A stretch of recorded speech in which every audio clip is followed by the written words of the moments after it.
Alors tout ça a évidemment aussi des incidences, comme je le disais tout à l'heure, sur la formation des enseignants.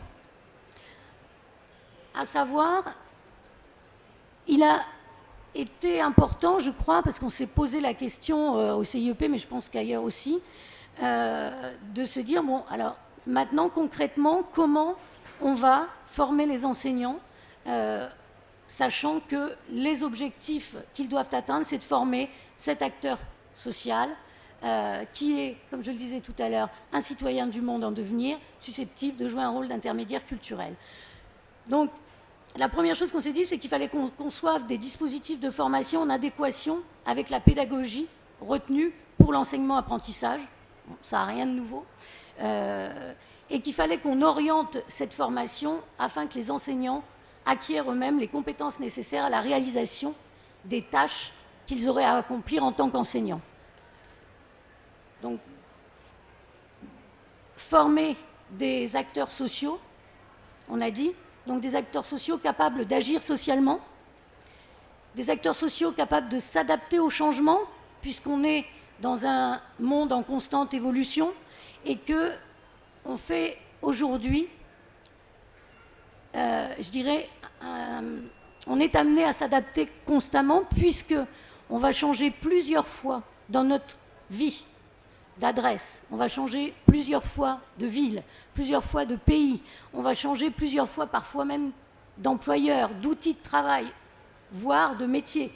Donc il y a des évolutions qui sont un petit peu inévitables aujourd'hui et de plus en plus rapides. Il faut donc qu'on soit en mesure de s'adapter à ces changements. Ça veut dire apprendre à apprendre assez vite.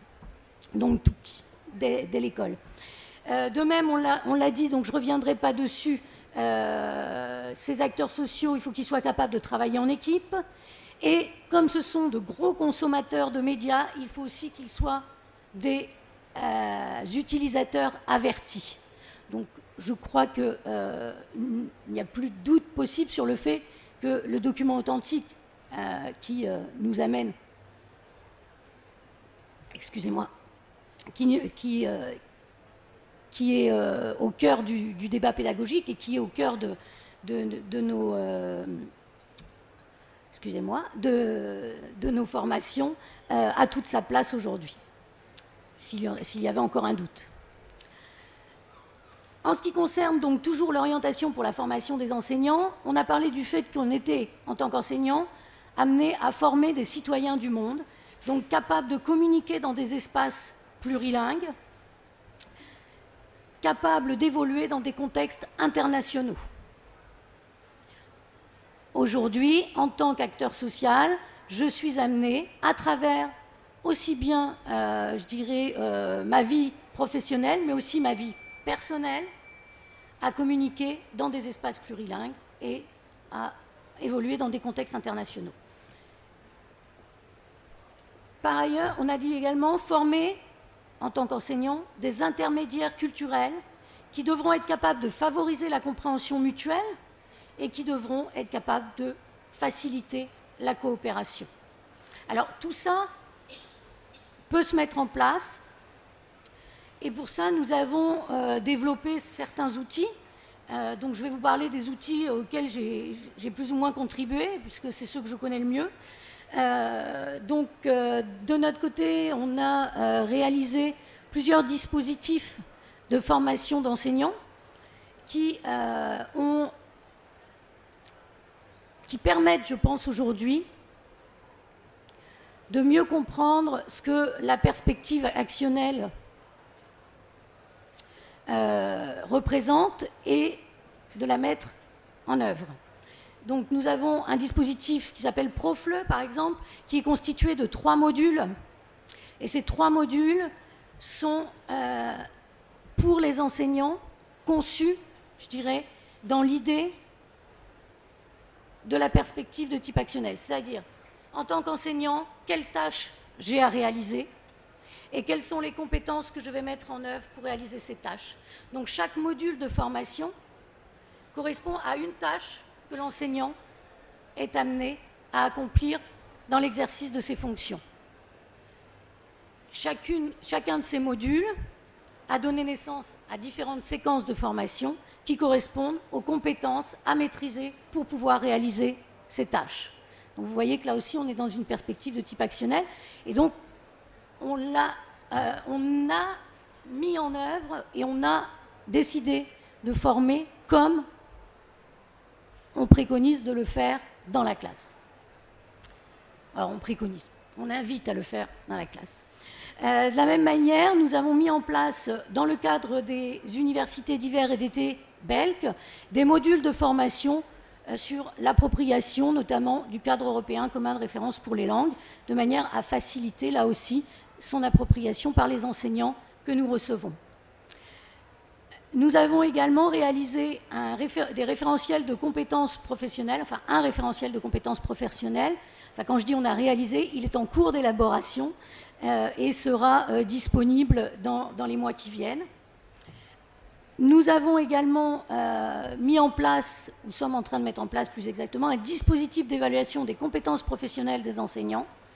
Là aussi, l'idée est de leur donner des clés, des outils pour déterminer leurs besoins de formation de manière à pouvoir ensuite leur proposer un parcours de formation adapté pour qu'ils soient en mesure de mettre en œuvre justement le cadre européen commun de référence pour les langues, entre autres, et la perspective de type actionnel.